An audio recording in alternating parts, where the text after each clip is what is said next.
All right, well, thanks everyone for coming. I apologize for the short notice of this meeting. We kind of just got everything pulled together in the last couple of days. My name is John Shaw. I'm the president of the Drumheller Chamber, and I think probably the easiest thing is, as soon as I do a quick introduction here, I'd just like to go around and just everybody can state their name and the company that you represent, so we all get to actually know each other.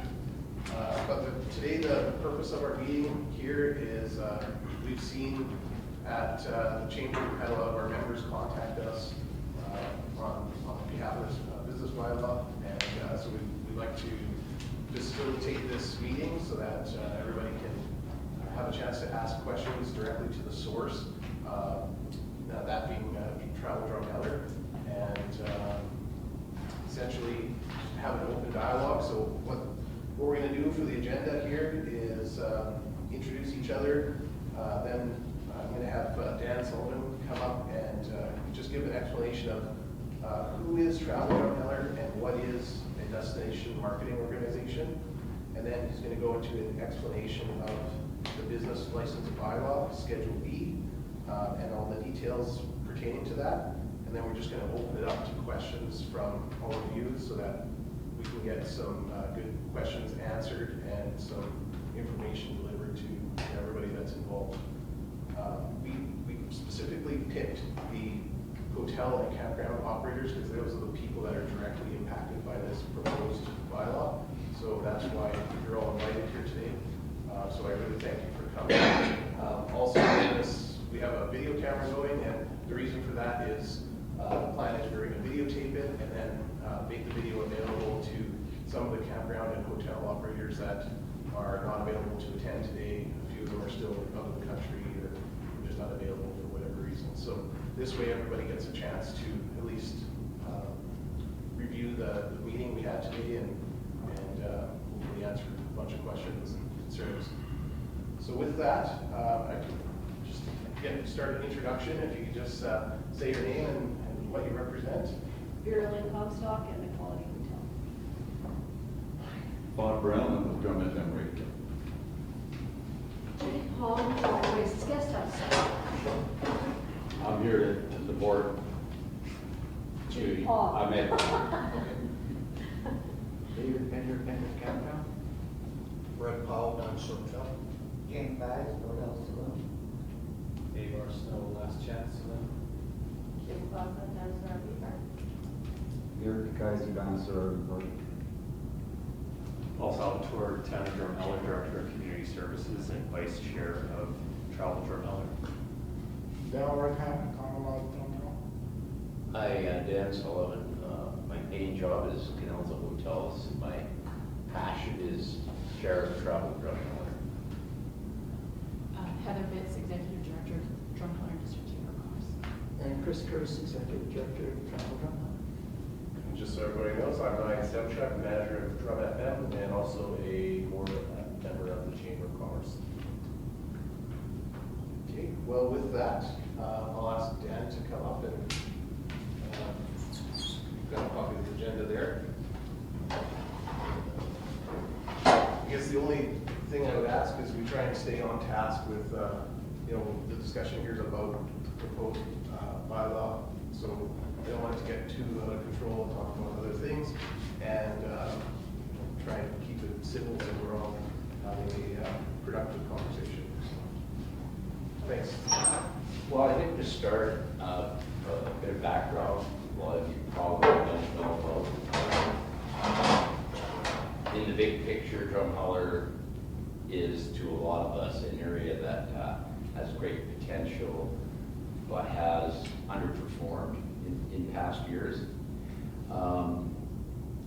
We have, as a community, undertaken lots of different studies about the need for tourism marketing and to get people to come and visit our community and how do we grow the economy of this community. But at the end of the day, they just become reports. There's no way to execute them, and there's never any funding to execute them, so they go and nicely sit on a shelf and gather dust. I'm going to refer to one report from 2006 that was conducted by the town and a few other bodies. It was the tourism readiness study. It was a very good study, and out of that plan came an action list of 30 items that Drumheller needed to do to move forward. Today, what is it, 9 years later, every single one of those items is still on the list. We haven't accomplished any of them. And you start asking yourself, you know, there isn't going to be any kind of magic genie that's going to come along and do this for us. If we want it to happen, we have to kind of take ownership and do it ourselves. That's the easiest way to get it done. So over the past few years, a few people in industry have been getting together, pooling some marketing money and trying to do whatever we could to increase the awareness of Drumheller, get tourists here. And eventually we said we're missing one critical element, and that is a destination marketing organization, which is what Travel Drumheller is. Now, destination marketing organizations exist everywhere. Tourism Calgary is one, Edmonton Economic Development is another one, Newell Regional Tourism Authority is another one. They exist all over the province, except for here in Drumheller. That kind of a body is the easiest way for the umbrella players, such as Travel Alberta and whatnot, to partner with communities in order to make marketing programs happen. We didn't have a recognized voice, so if there was something that was about to happen or could happen in Drumheller, where did the people go? There was no place for them to go. So we felt that the formation of that kind of an organization was a critical first step. So we worked hard and put that together, knowing full well that the next issue would be, okay, what do we do on a day-to-day basis? How are we going to market this valley? We now have a voice, we now have a recognized organization. The next step is putting together marketing and getting more people into this valley so that all the businesses can prosper.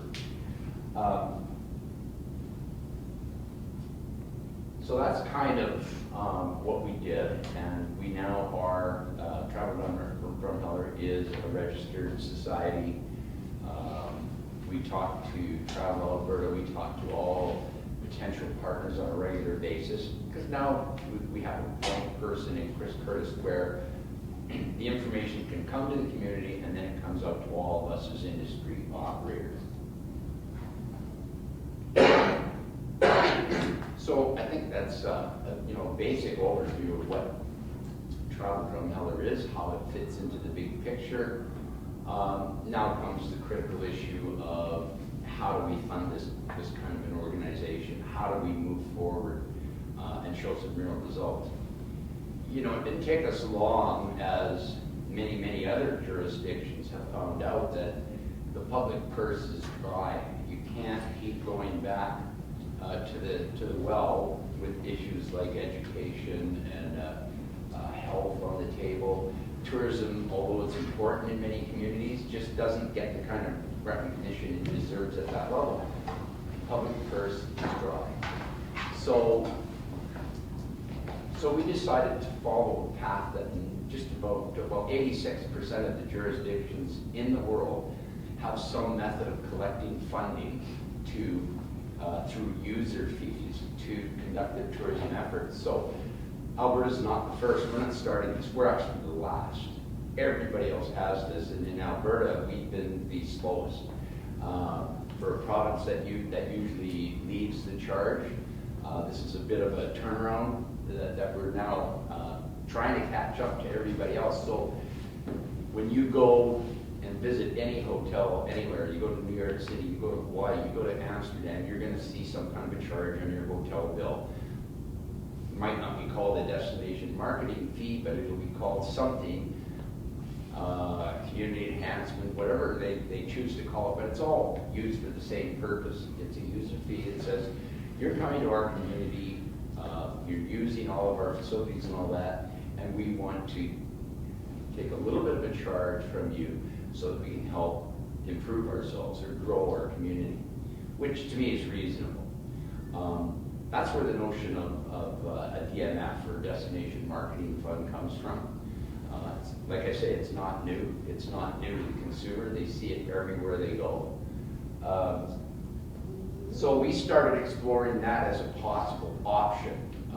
We at Canalta Hotels have been collecting our own DMF for 7 years now. That's how we were able to partner with other organizations in Drumheller to start marketing programs. That's how we were able to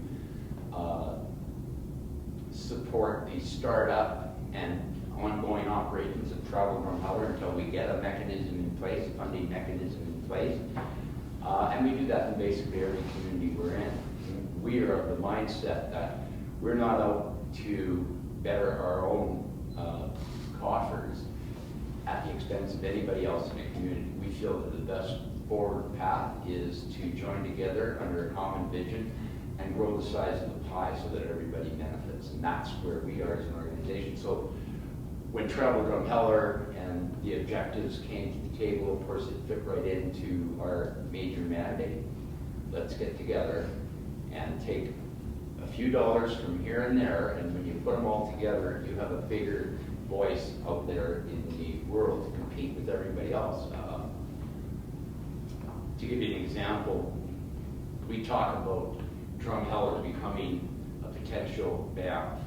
And you know what? I really believe it has the natural attributes, it has the potential to become a tourism destination of that caliber. And you might say, well, BAM.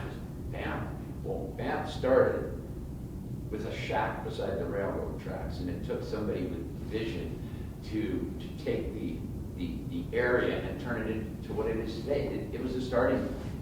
Now we're a little more advanced than a shack beside the railroad tracks, but nevertheless the same objective, it really applies here. We need to come together as a community, all have the same vision, and go out there and get those tourists to come to our community and leave their money behind. So we explored the concept of doing something on a voluntary basis where you opt into the program. There's been inherent challenges with that kind of a program in other communities, and it's always because those who see the vision of marketing participate, and there's always those who just sit back and just wait for the business to come without participating. And we started to see that as being a potential challenge. Not, like I said, it's not just here, it exists everywhere. So we thought the best way we could level the playing field was to have everybody participate through some mechanism. And then we could get to work on this vision that we see for the community. So we approached the town with the idea of a collection mechanism that they could implement that would achieve all of the goals. But we had some really strong stipulations as to what would happen. We said, if this fee is collected by the town, 100% of it will flow through to its intended purpose. So the town becomes a mechanism.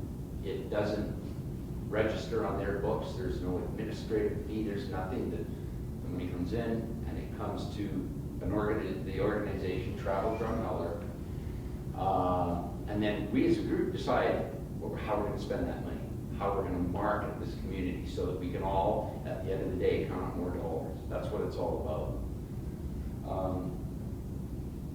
So we chose campgrounds and accommodation, fixed roof accommodation first, partly because that model already exists out there in many other communities. That's the way they do it. The reason that those sectors were chosen is it's the easiest way to gauge whether or not you're growing economically, because people come to communities and they stay in either campgrounds or hotels, as opposed to great usage. There is some usage, of course, by locals, but mainly it's out-of-town people. So it's a good way to gauge whether or not you're growing, how quickly you're growing in a community. So that's why we chose that sector to start. In calculating the rates, we again looked at all the other models that are out there, and they range anywhere from 1% to 3% to 5% in Manitoba. So they're really all over the map. we decided that 2% would be probably an appropriate place to start in Drumheller. So in calculating the rates, we took the average occupancy of campgrounds and hotels over the past 3 years and the average rates that were being charged and multiplied those together times 2%. That's basically how we came up with the rate that is before us now. We realized that it's not a perfect system, so we wanted to build in every potential safeguard we could for businesses. In some cases, there's seasonal operations that just may not collect that much money over the course of a year. There's establishments who maybe have lower rates, and it would be difficult for them to achieve the level of business tax that is being asked of them. And we put mechanisms in there so that we could adjust that process. For instance, as an example, some of the campgrounds, some of the bed and breakfasts may fall into that category of seasonal, operations where we'll have to make some adjustments. The easiest way on the hotel side that we make those adjustments is just look at the amount. And it's not going to be us that does it. We're going to get an independent third party, so there's no, so it's completely separate from either Travel Drumheller or the town. But if a business wants to say, look, we just didn't collect that much, they come in and show us how much, or the third party, how much they paid to the Alberta government for the tourism levy, which is currently at 4%, and our 2% would be half of that. And if it doesn't match up, then we have a mechanism to adjust those rates. Bottom line is we don't want to penalize any business. We don't want to take any money out of people's pockets. We just want to get on with growing our business for everybody. So also in terms of the collection, we tried to determine when, taking into consideration high season, low season, shoulder season, so the rates are not even throughout the year. The first quarter is 15%, the second quarter is 25%, I think. The summer, which is the busiest, maybe is 50%, then the last quarter is 10%. Anyway, it's not even, but it adds up to 100%. And we did it this way because we want to make sure you have the revenue, and we're not asking for something in advance that you can't pay because you haven't collected it yet. In terms of how you get this money, you have choices. We presented 3 options. If you're so inclined, you could just take it out of your own pocket. Or we presented 2 other options. One is raise your rates by some small amount to cover that fee, in which case it's pretty simple. You just pay your tax and you have collected it from the businesses and everything's okay. The other mechanism is a destination marketing fund, which appears as a separate line item on your invoice for the consumer. Like I said, it's not a new concept for the consumer. In which case, if you use that mechanism, there are strict rules of governance about what you can do with that money. It can never enter your revenue stream. You can't report it on your bottom line. If it's collected for the purposes of destination marketing, it has to be used for destination marketing. And it's a not-for-profit society, basically, that administers those funds. So that's, again, where Travel Drumheller comes in as a mechanism to collect and utilize these funds for everybody's benefit. So through all of the research and studies we've done, studies that have been completed in the past, like the Tourism Master Plan, which many of you are familiar with. I referred to the Tourism Readiness Plan. There are so many similarities in those plans, and a strategic session that the board of Travel Drumheller had last August, I believe, that we said, okay, we're going to take all this information and put it all together, not ignore any of that quality work that's been done in the past, but how do we utilize it? And basically came up with 5 strategic priorities for the community. We didn't get to the point yet of putting in the details of what are the tactics under each of those strategies, because in order to do that, we need to know how much money we're working with. But that's the next stage. We take these 5 strategic priorities and we say, here's what we're going to do over the course of a year, all of these activities, and here's how we're going to measure them, and here's how we're going to show whether or not we were successful, how we're going to adjust things along the way. That's the next stage in what we're developing. And of course, all of that will be shared with industry on a regular basis. We'll be asking for input from all sectors basically into this plan, because we're not professing to be the geniuses that are out there. I mean, everybody needs to participate. Everybody has an idea on marketing. I think we need to recognize that some of the programs we launch will be longer term in their payoff. For instance, the further away the market is that we're trying to attract, the longer it will take them to eventually come to our area. So we have a strategy that will address kind of those regional and long-haul markets, in addition to what we call low-hanging fruit, and that is communities like Calgary, Red Deer, and Edmonton, where we can get people now. So we'll have a combination of all those things that will produce immediate results and investment in longer-term results. Bottom line is, we will see a difference.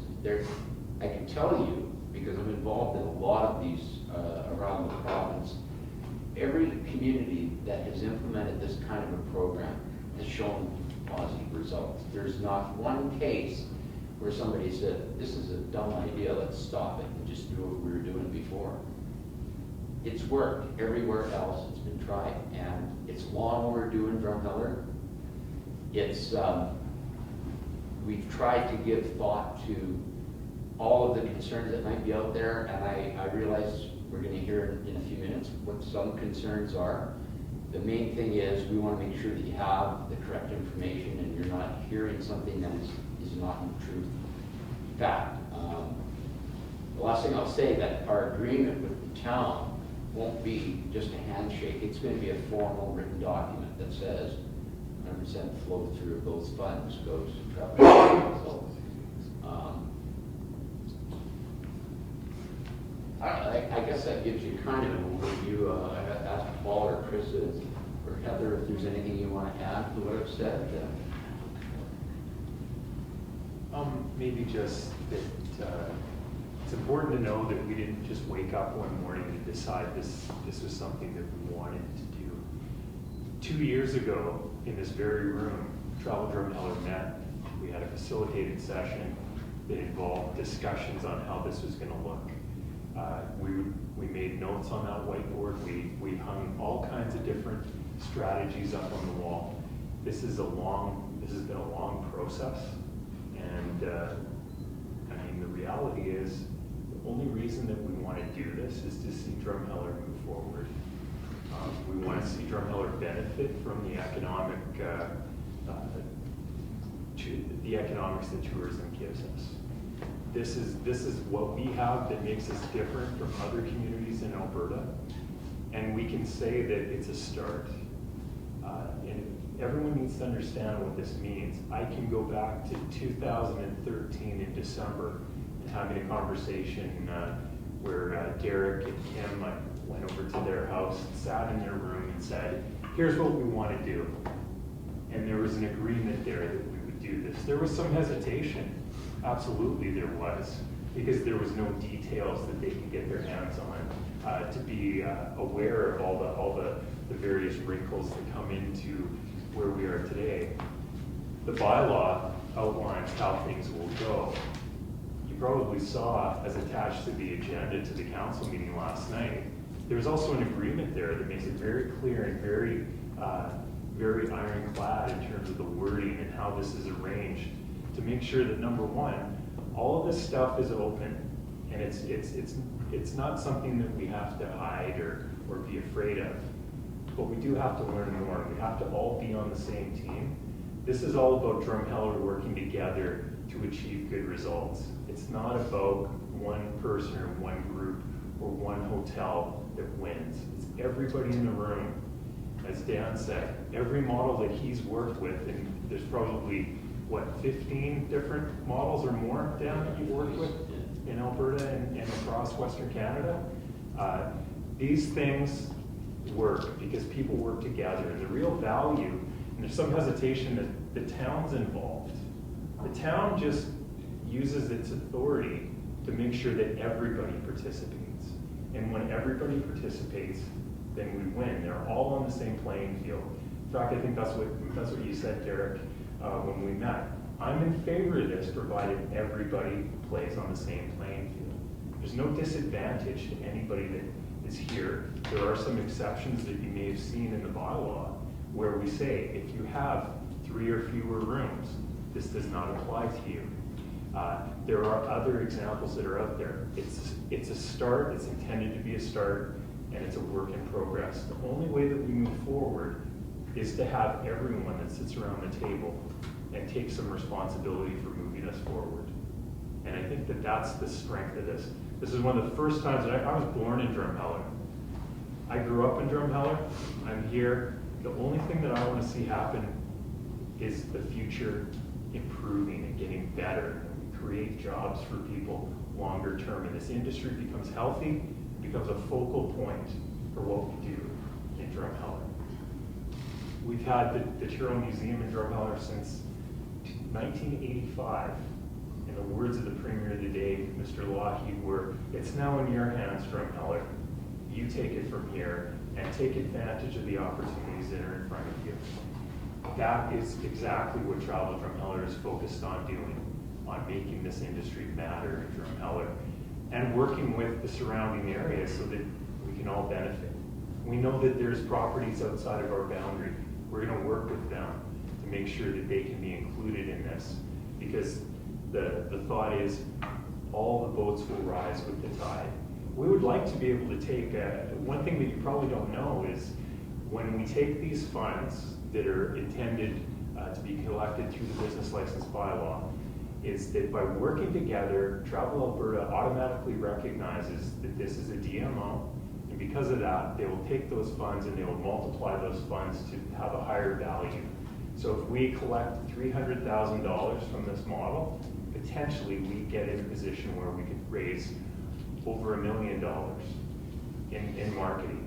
And wouldn't you rather pay for marketing based on funds that are collected from those that use your facilities rather than from your own pocket? Because right now what's happening is you're having to take money from your budget and go and buy advertising independently. And you're not getting good value for that. What this does is it allows you to collect a fee and use the funds from that fee to multiply it, and then make sure that more people come to Drumheller and benefit everyone in the tourism sector. I think that's all I'm going to say, but I want to make it very clear to everyone, this is what it's about. And it's change, and change can be difficult, and it can be scary, and that's just human nature, that we react to these things in that way. If we work together, we can have great success for everyone that sits around the table. This is not about one over the other. It's about everybody working together. So that's why I'm committed to this. That's why I'm this has been a major focus of my activity in the last 2 years, is to see this go forward in the fairest way possible. In my opinion, this is fair. Your customers pay for the marketing of your facility. It doesn't come out of your pocket unless you choose to do it that way, and you do have that choice. Those are good comments, Paul, and thanks for emphasizing those. And I think just further what Paul said, we're going to get further as a group than we are as individuals. I mean, that's where the starting point is. When we have, I don't know how many thousands of people here a day, we can worry about where they're going to eat and where they're going to sleep, but if we don't have them here, we don't even have to make that decision. So the first step is to get them into this valley and use whatever methods we can to attract them. And like I say, our pool of resources are going to go further than we can ourselves, even without the leveraging Paul was talking about, but it's all very possible. Travel Alberta matches funds all the time. Because Paul talked about 15 other models out there, I'm just going to use one, and it's going to be Brooks, the Newell Regional Tourism Authority.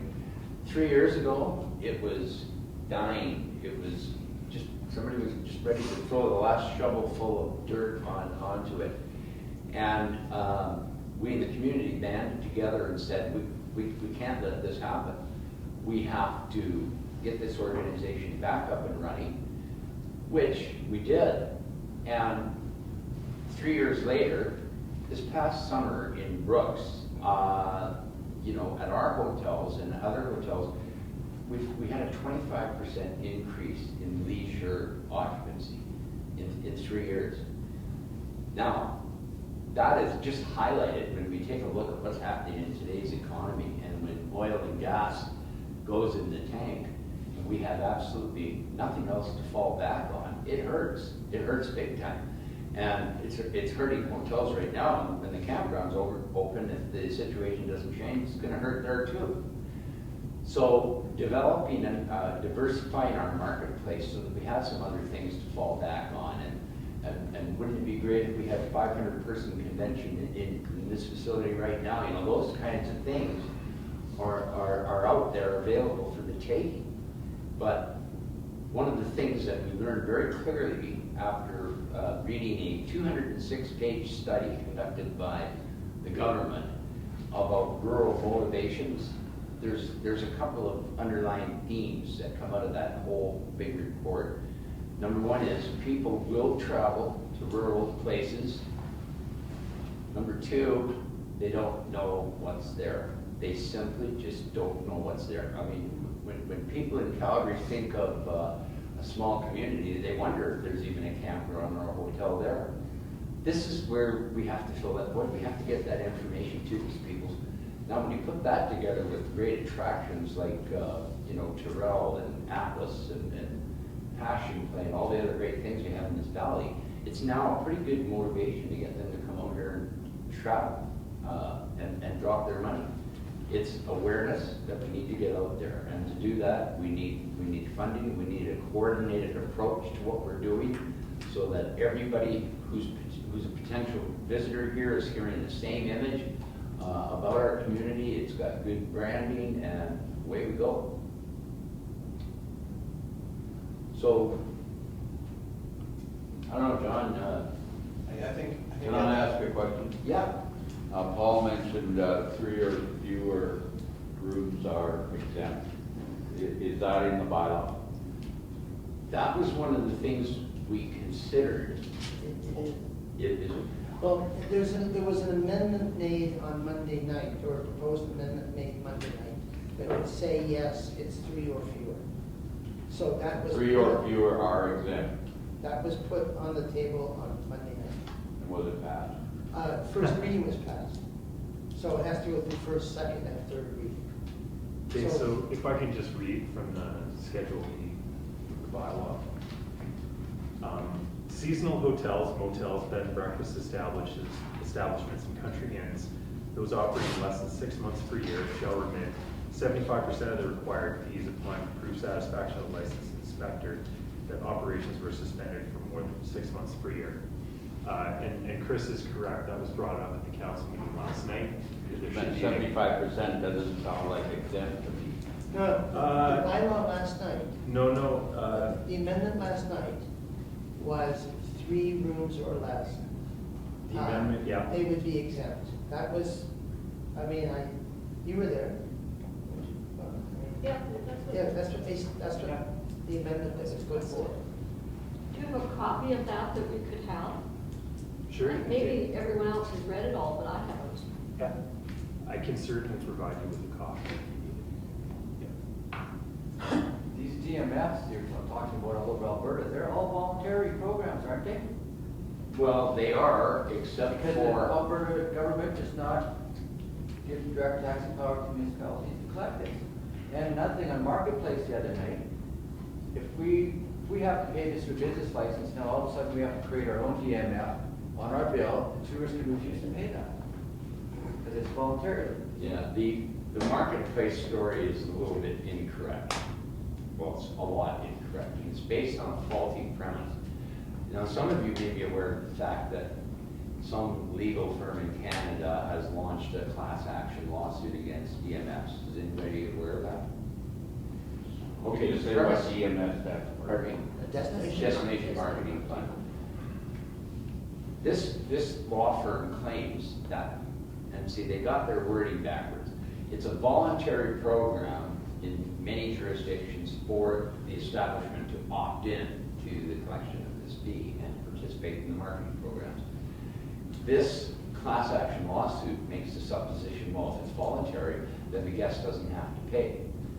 But in the case of hotels or campgrounds, it becomes another fee, just like buying firewood or using the phone. We charge extra on the bill for those services, and the DMF is one of those charges we expect to pay. It's not voluntary for the consumer, voluntary for the operator in jurisdictions.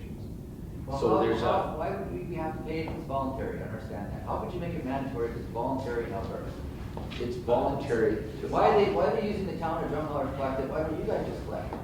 Why don't we what? Just collect it. Why are they using the town of Drumheller to collect this from us and directly turn it over 100% to you? Why don't you avoid the town of Drumheller and just collect it from us yourselves? If everybody would agree, we could do That's that. the thing, Because we agreeing, wouldn't because it's go along with it. voluntary, not mandatory. So they're trying to go around that to collect it, which is illegal. It's a tax. Well, I mean, the town has the rights to do what they want with the business license portion of their model. I read the Municipal Government Act and everywhere I read it, up and down. It's 500 pages long. Yeah. The Alberta Hotel Lodging Association hired Western Union Group to do a study on DMFs in Alberta. And it's voluntary, not mandatory. That's the way it is largely in this province because the government didn't have any appetite to do it.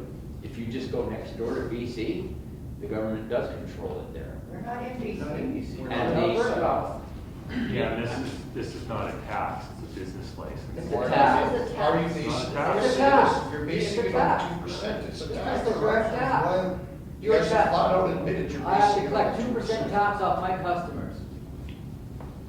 I think what you should do is if you want to refer to the MGA, you might want to get a lawyer before you make comments about what it says in the MGA, because what we're referring to is a completely different section of the Municipal Government Act that is not discussed in any way, shape, or form as a tax. So I would encourage you to seek legal advice on that matter. So another fee you want to hit us with. No, hey, if you want, we can certainly give you the legal opinion of the town of Drumheller's position on that. It's That was- voluntary. Why should you make us mandatory to do it? And It's another not thing, too, voluntary A to- lot of these small businesses that you're talking can't afford this for starters. Okay, so here's a question Why don't for you you. go after all the businesses in Drumheller? Everybody, the fossil shops, A&W, McDonald's, the restaurants, everybody that benefits directly from tourism. Not somebody that comes down to Rosedale where I get flooded twice in the last 10 years. I'm up the mud, you hear, I can't even run a business. Why don't you go after them first, not me? Okay, so here's my question then, Mr. Baker. Do you get a business license each year? Yes. Good. This is the same thing. It's also a business license. Oh, it's it's not. not by your standards. My business license is $200, and the way you guys set up, my business license would be $5,000. Can I just make, David, I'm not disagreeing with you. What I'm hearing you say is that you would like it to be voluntary. Well, sure. Okay. We have rights. We have our own rights. We're born and raised here. We have our own rights. We don't need to, it's not fair. And another thing too, when they built the Tyrone Museum, that brought all the tourists we need, and the district chamber does really good for us. We don't need any more. We have 2 in set already. We do not need 3 in Drumheller. We don't need Travel Drumheller. That's an expense that should never come out of the taxpayers' pockets. The tourists are coming here, and you can't say it's going to increase this much every year, because it's just going to increase that way anyways. It has. And it's not going to stop. In fact, it might go down if this oil thing goes to get straightened out. A lot of people ain't going to be spending money. So now we're going to go tax everybody that want to come here. Another thing too, if everybody goes to different motels, these tourists that run around these big motor homes and $100,000 campers and everything, they don't want to pay extra taxes. They're already hauling their stuff around. I think it's a little late, isn't it? I think whatever you're saying is pretty valid, but they've gone around it, so now it's already there in front of us. So we gotta make a use of it the best we can, because what you're saying, it should have been done maybe a year ago. So, Well, but now it's too I late. still would say it's voluntary, not mandatory. Okay, the problem Yeah, I I agree with have, that. okay, now, the problem I have here is that every one of you have admitted this has been in the works for 2, 5, 6 years. You've all given a different number. Why were we not consulted right from the start? You guys have kept it hidden from us, and then all of a sudden you throw it at us. Yeah, I want an answer on that. I wouldn't say it's been hidden. Yes, it has. You have all of our phone numbers, our addresses, our contact names for the small amount of businesses you're gonna hit. You've had 2, 5, 6 years, whatever you say. None of us were personally, well, I won't say none. A lot of us were not personally contacted. It has been hidden. Yeah, I disagree. Yeah, of course you do, because you're for it. And at $500 per room, I'd like somebody to explain to me where you got the numbers from. So I'm gonna assume that you guys think I make $25,000 income from each one of my rooms? $25,000? No, How many rooms I do you haven't even have? made that in 3 years. How many And that's- rooms do you have? but that's not the case anyway for you. Is Dan, Yeah, but we can't get any information. You guys won't even No. table the new draft for us to read. It was on the agenda online for the last 3 weeks. so, Not the new one, because you guys just had a meeting last night. I read It's it. not significantly different than what was there over So- 2 weeks ago. Well, I'm done, This is because I not, don't this is make not, $250 million this is a year on my open. own. You Can have I an try to- internet connection? What about all other businesses benefit from tourism in the valley? What about that? can we deal with one question here at a time? So just, I'd like to just address what you asked and just. I appreciate that. Okay, so for you, just as with Dave, you collect right now the 4% tourism levy for the province. If a said tourist happens to show up. Right, okay, but you do collect it and you remit it. So you have I to. know, I agree. I'm just trying to give you, so what the license for you would be half of that. So it's not gonna be $25,000. It would be half of whatever you remit to the province of Nova Scotia, province of Alberta for their 4% tourism. That's exactly what it would be. And there's an adjustment mechanism for you, right?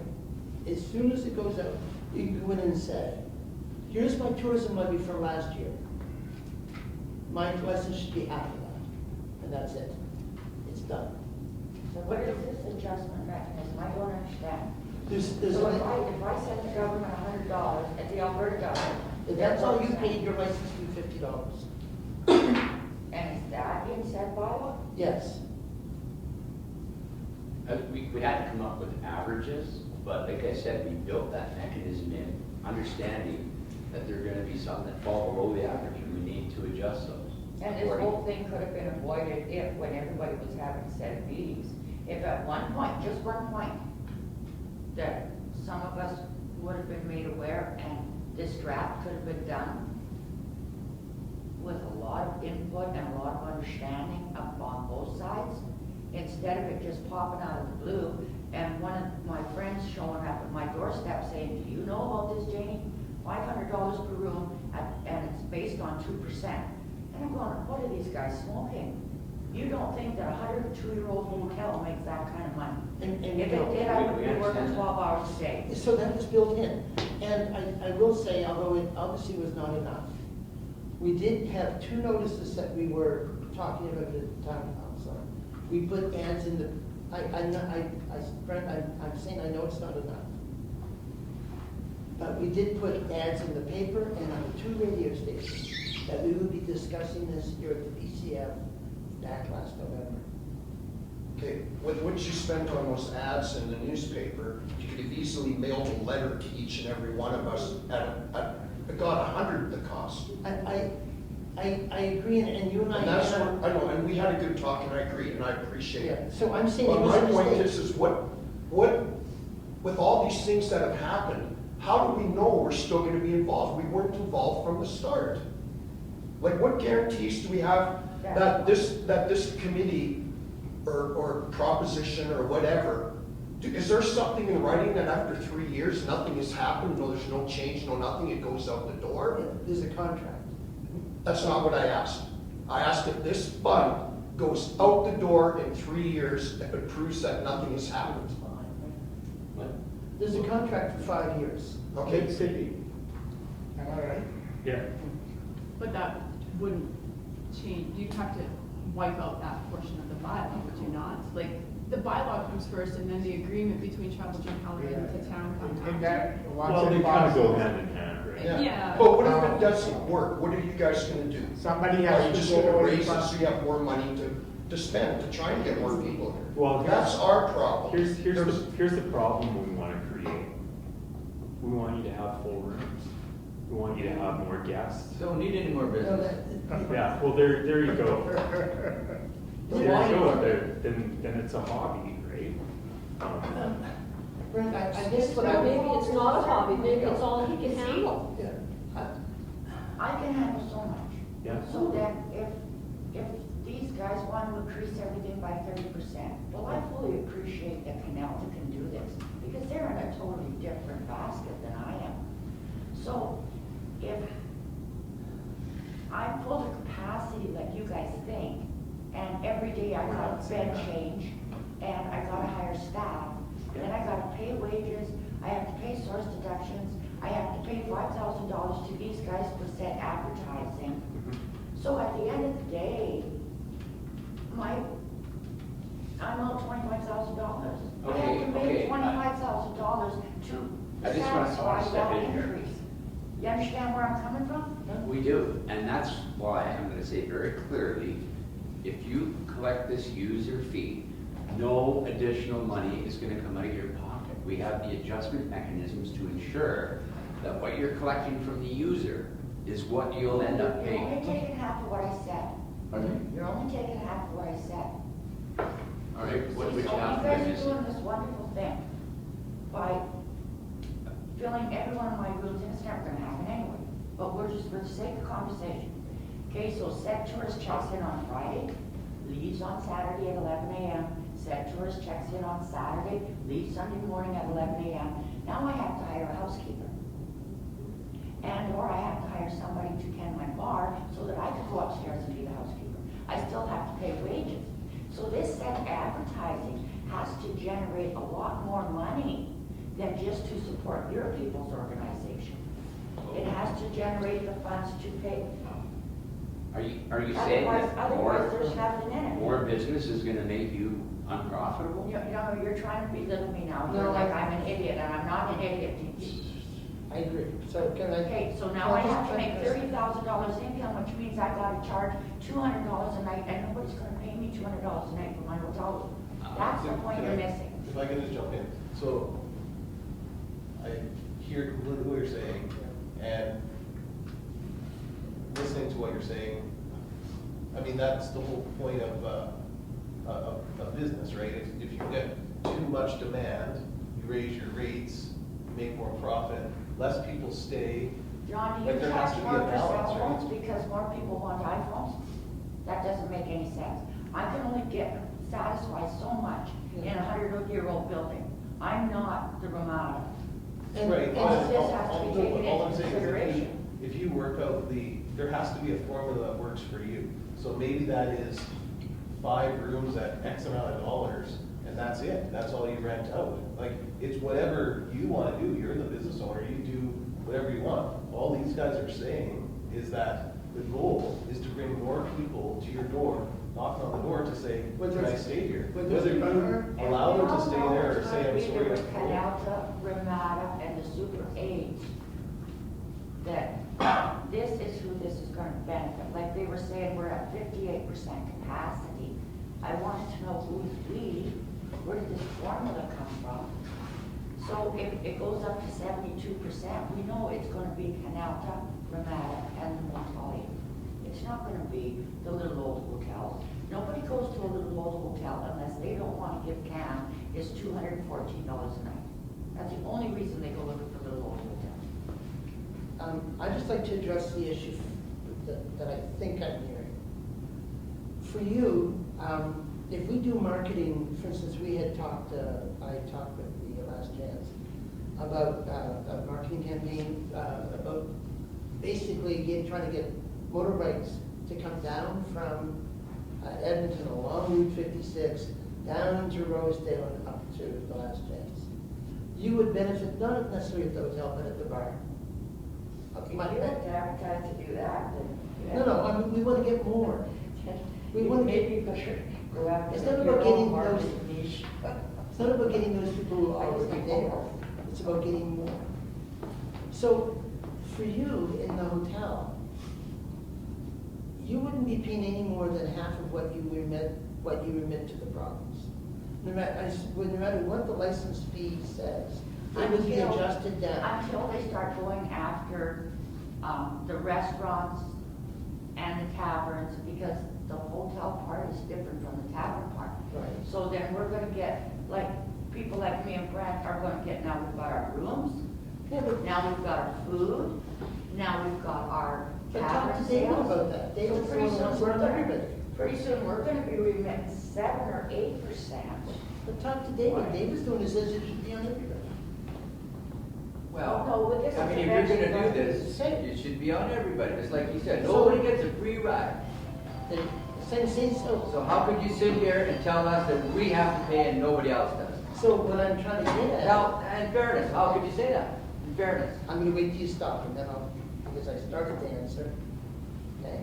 So I do think that a phased-in approach would work well. So yes, if somewhere down the line, we would try to It's engage. coming.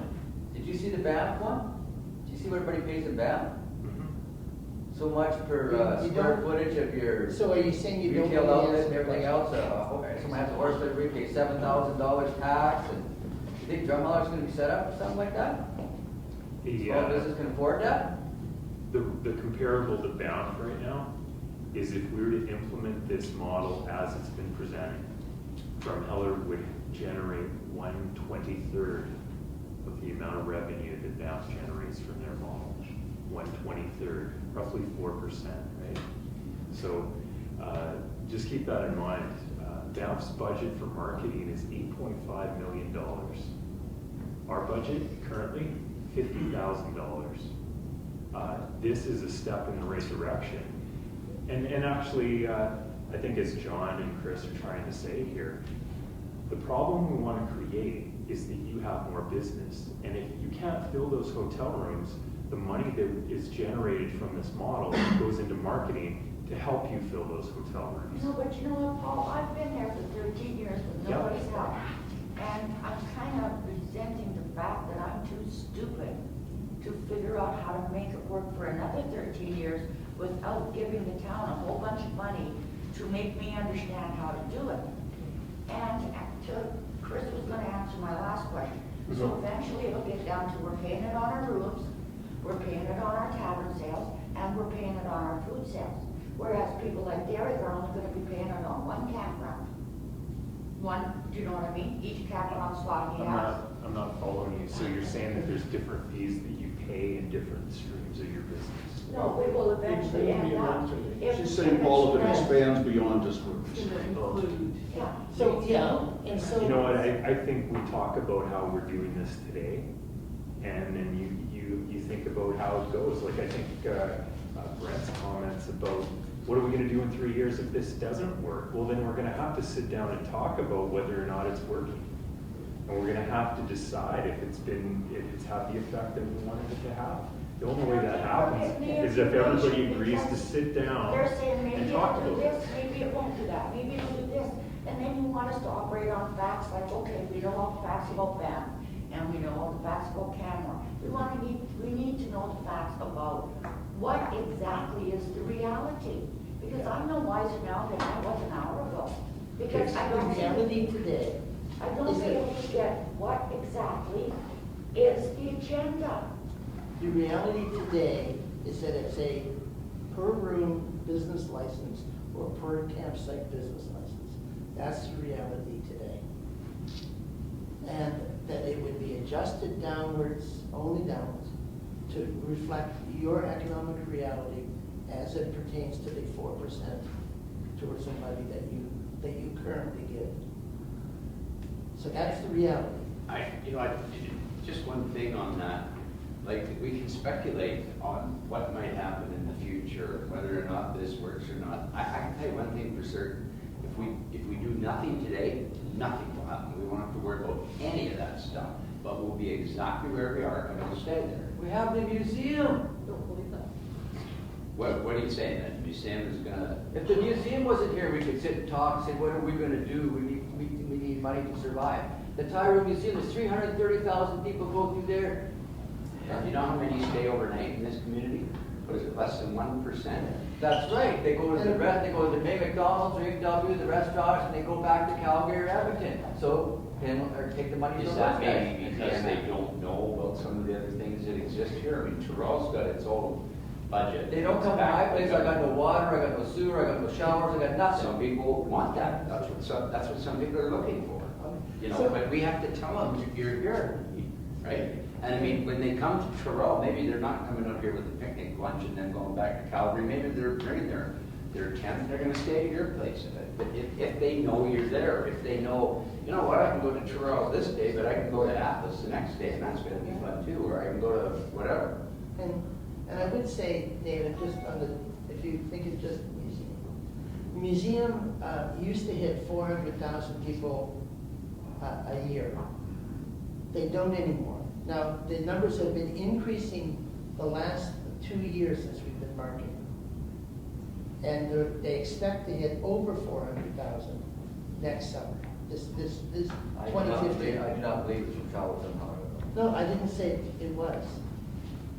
But we have been marketing, there are more people, businesses are up. But anyway, at the end of the day, how many of these DMFs are mandatory in Alberta? The one in Banff is. That's the only one there? Canmore is implementing right now, as well as Fox Creek in northern Alberta. Fox Creek is tabled, has been tabled since December the 4th. Yeah, just for clarity, Fox Creek is completely different and not even worth having a It's- conversation. And there's But then lots so are Banff and Canmore, we're nothing like Banff and Canmore. You know, We don't have ski hills, we don't have year-round activities. Can I interject just a little bit? You're right, we're not Banff and Canmore. And we never will we be. never will be. Why have that defeatist attitude? Why won't we be? Okay, where's our ski hill, where's our hiking trails, where are our mountains, and where are our forests? Those are the things people go to Banff and Canmore for.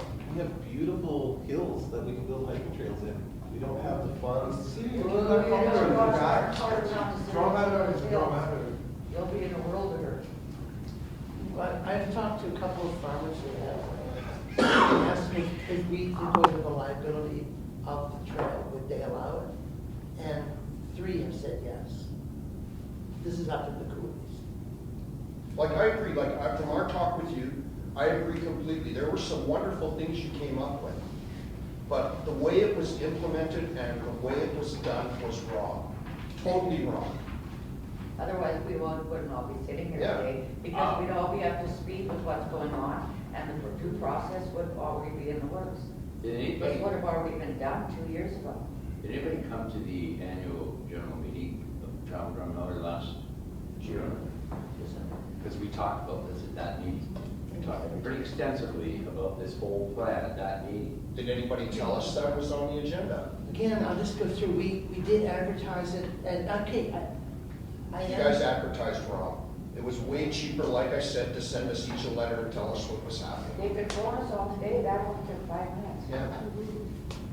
Can I So did anybody And that was- consider and other the phone line sources was of already revenue? paid for. Let's let Heather have the floor. I'd like to know if anybody has considered other Can we sources let, of revenue. we let Heather have the floor for a minute? No, I want Dal to talk, he's got a comment, and I only have one other thing I want to ask of Paul, and it's more for information. I like one comment and one question. And question is, if 3 years down the road doesn't work, what is the provision to undo it? Is there any provision to undo it? Or is it, again, we gotta go through city bylaw and get it approved? That's one. And second comment is, I think it's a good idea, but listening, 5, 6 people there, I think they go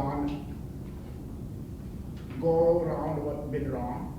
Maybe there should have been more input from these people. And third question is any of, on your board, whatever the board is, I don't know who they are, is any one of them on the board? None of these. So then there's definitely that's what there's a resentment. If these people are on the board, you take them in a confidence. Because look, 1, 2, 3, there are 4 owners there, 3 for sure. 1, 2, 3 owners there, and who have no say in it, how this. You know, This fund. I think they That's should right, have a that's say the in point. it. I They should appreciate be that, members. but I mean, if you're interested in a democratic process, you gotta follow that process. We elected 4 new board members at our annual general meeting. We didn't elect them, the industry elected them, 4 new members. But if these people And are- we were open to nominations for anybody who wanted to run for the board, sit on the board, be elected to the board. And some people in this room were asked if they wanted to participate. Chose Yeah. not to. Which was their choice not to. And you know, you have to forgive me because my average week is probably 89 hours. And if I'm really gonna I took today off because it's like, I gotta find out what's going on. So now I'm in hold. So there's questions raised about looking at this draft bylaw and people not having access to it. My question is for Paul. I know council agenda gets posted up there, I saw it there, but how do we get the full complete package? Because I haven't found how to get the package. How do these folks or myself or anybody else looking for a draft of the bylaw, how do we get a copy of that? If you would leave your name and email address, I will be more than happy to email you a copy of the most current draft. I'm gonna make an assumption everybody in the room has access to email, is that right? Okay. Yeah, no problem at all. There's a document that I've just sent around the table here that was presented to council on November the 17th. It tells a lot more about the details that have been proposed. This has been an ongoing process. Quite frankly, I'm excited. Everybody's here in the room. We've done everything that we can, short of sending a personalized letter to everybody in the room. We make some assumptions. People read the newspaper, people listen to radio, people talk to other people in the industry. And if we can't reach you or we haven't reached you to this point, we apologize. That was not our intent. Our intent was to be as open and transparent about this process as possible, and to get your ideas along the way. We've gladly had your input over the last 2 years if we had known that you wanted to be involved. You had all our contacts. That's where we're so pissed off. You guys made no effort to contact any of us. Really, Paul, you said if you had thought we'd be interested, why wouldn't we be interested if we're supposed to pay another tax? That's a bad assumption. Yeah, again, I take issue with the use of that word. Money out of your pocket, whatever you want to call it. Money out of your client's pocket? It's still out of my pocket, whether it's out of my clients or not. That's right. Okay, I have one question for Dan, actually. Of the number of people that visit your hotel in Drumheller, what percentage of them refuse to pay the destination marketing fee? We haven't had any that have refused. We If you have- put a sign outside saying you do not have to pay the DMF, I bet you everyone would question it and went to the till. But that's like saying, you know, why don't we itemize our bills and say, you know, it's $35 a night for housekeeping, so somebody can come in the morning and go, you know, I wasn't really happy with the housekeeping, I'm only paying you $30.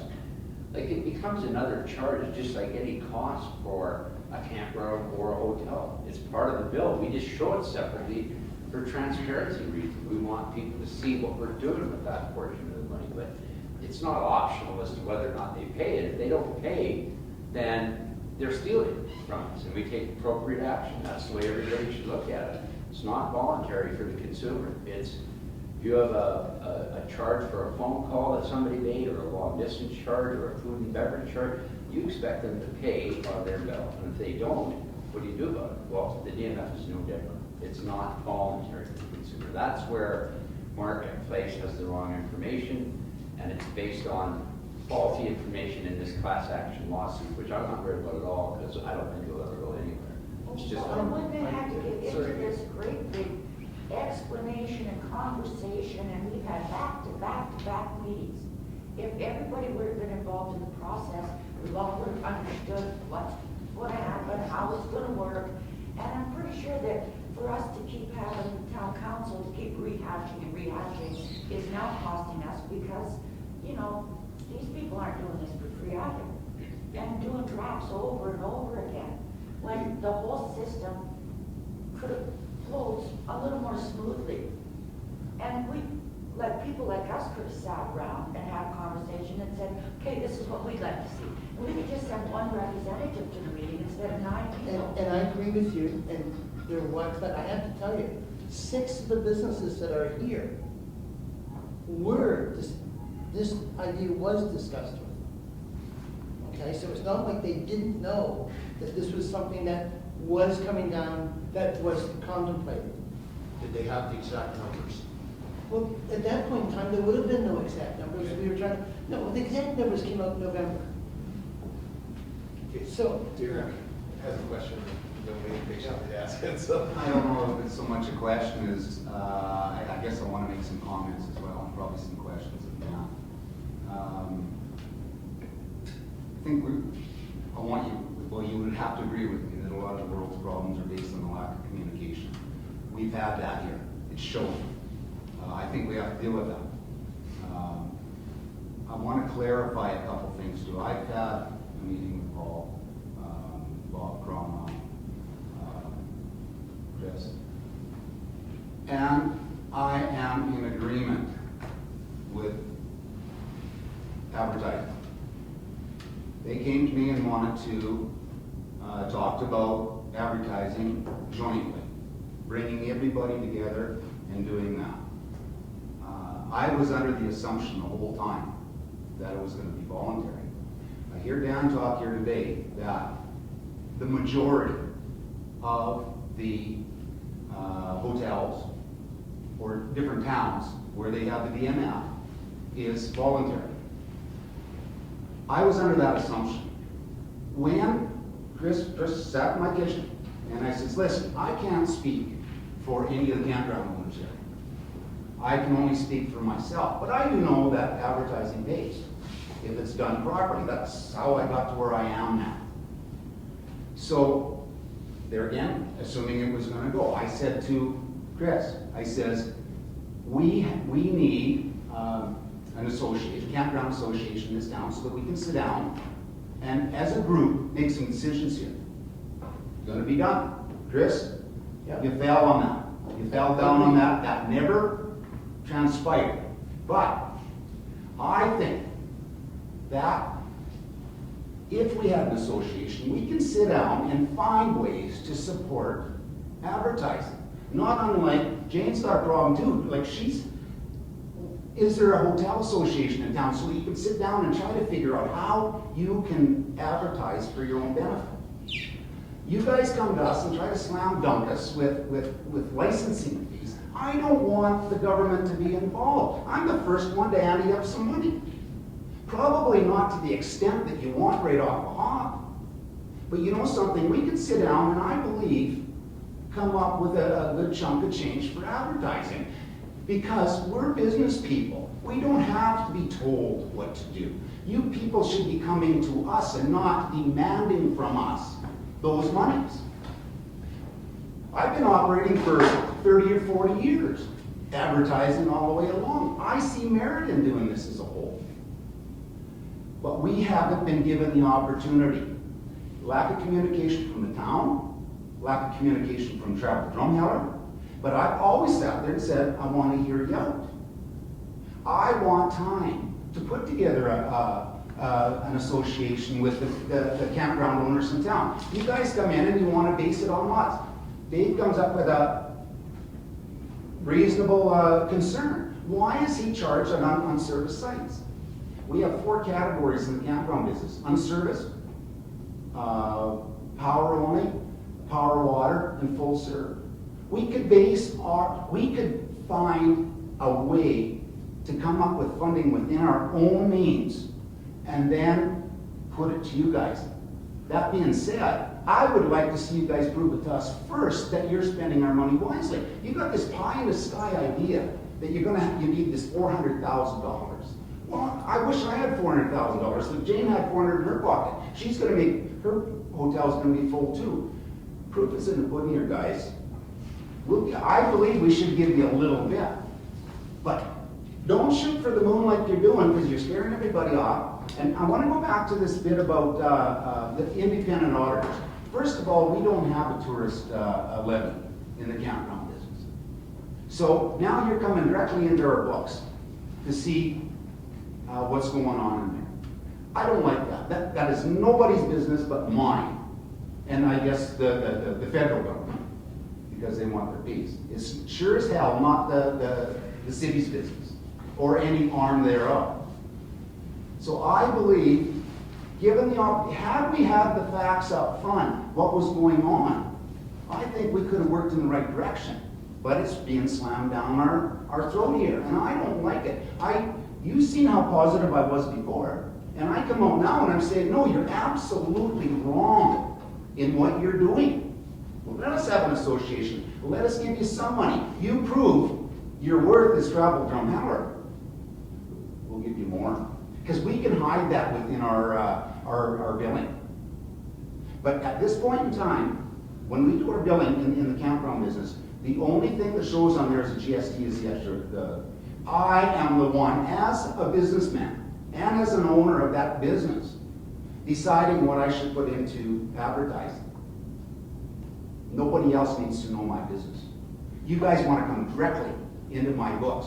And the other thing is, you start playing around with bylaws and enforcing, it's 2% today, it's 3 tomorrow, it's 5. Where does it stop? Because you guys need more money, you just go back to the town, who aren't business owners, who aren't operating those businesses themselves, and say, we need more money. They say, oh, why not? You're getting it 2 or 3 or 4% now, we can add to that. You have to allow us as business people to have a say in this whole matter. Jane has got some good issues here too when you start talking. Ours is the accommodation business. She's got the food business and the bar business. There's other concerns coming down. You stated that this is just the start of the taxation. And you can call it a levy or a licensing fee. It is another tax that we're putting out to our tourists. We want them to be taxed more to give us their money. Let's give some value added here, guys. Make them want to come to this dump. Go back, as I said before, I still believe in advertising. Let's lower our sights a little bit, allow the businesses to come on side with you without slam dunking. Like it. Brian is trying to say something for a while. Okay. Yeah, mine isn't in favor or not in favor of any of it. It was more just to get some clarification maybe from Paul. I've been a bit of an outsider. I just own a campground. I work in the local media and communications business. And I'm also a chamber member. Now I know from the chamber board of things, we have been, one of the topics has been the business bylaw, not specifically so much Schedule B, but actually our first determination was the first part of the business bylaw, looking at things like the temporary business permits for contractors and adding some of these pieces, which I think that portion of the bylaw looks really good and is going to be a step in the right direction for Drumheller. I think what surprised me, probably just as much as Brent or anybody else around the room, and I know I talk with Chris and Dan and all these people all the time, is that all of a sudden, we've been talking about this for, say, 2 years. Why all of a sudden there was just a draft presented? Now, I know Chris and Dan put some work in and they have their community meetings, but what is the actual process? Because I know that they had on the agenda the first, second, third reading. That was a big concern for people, thinking that we were just, the town was going to just push this bylaw through in 3 readings. My first question is, when we list something on an agenda and it says first, second, third reading, is that all a standard knowing that maybe the first reading isn't going to pass, and I guess the second question is what would be the process at this point? We know that this is in front of us, it's made the first reading, we can't change anything that hasn't happened or wasn't talked about. We know that we're in the process now of talking with everybody. What is the realistic way here to make this work for everybody? Because I think the general consensus here is it's a good idea, but the way it's presented right now is not, isn't ideal for everybody. I think everybody wants to see Drumheller grow and businesses grow and all these wonderful things. Yeah, so that's sort of two different questions. One about the process of why it just showed up as a draft all of a sudden and got brought to council, and maybe not have a little bit more public awareness or input, and then the other piece as well, Paul. Yeah, I think the first appearance at council is actually that package that I circulated around the table, which is sitting right there. Okay. That was on November the 17th. Okay. Okay. Certainly we know the media, including Drum FM, has covered this for 2 years, actually. Right. There's been a long history of that coverage, and it's been in the Drumheller Mail as well, and other sources. So it's not a secret. This has been out there. Why did the bylaw come along? Because it's the natural process. And by the way, in order for the town to collect business license fees in any given year, there needs to be a bylaw in place in order to establish the fees, and then mechanisms in place to collect. So it came in January. It was actually supposed to be a little bit earlier in January, so that this could be done, and thinking that giving people notice from November the 17th until the end of January was lots of notice for people to be aware that this was coming. Paul, a lot of the tourism operators are on holidays. They work 24/7 during the summer. We were down south. Gesselman's down south right now. The campground that's not included in this, which is the Gunnisser Trail RV Resort, which is outside of your boundaries, that we could probably bring on board as an association to get them included. But you guys can't legislate because they're outside the boundaries. Those guys are out of town right now too, so that's a total unfair statement. We weren't here. You're trying to do this when we aren't here to voice our opinion. So if I can jump in, just from the Chamber of Commerce standpoint, we started to, when the initial bylaw was proposed to council, that's when we started to hear the sort of backlash and the fire, I guess I'll call it. So that's where, from a chamber standpoint, we wanted to try and, number one, get as much information out there as we could collect. So we did that Q&A with Travel Drumheller, put it on our website, trying to circulate that through social media. Then the next step for us was to try and facilitate a meeting between specifically, not just anyone, but specifically the hotel and campground operators yourselves and Travel Drumheller. So that's why we're all here. And the meeting's happening now when nothing has been passed.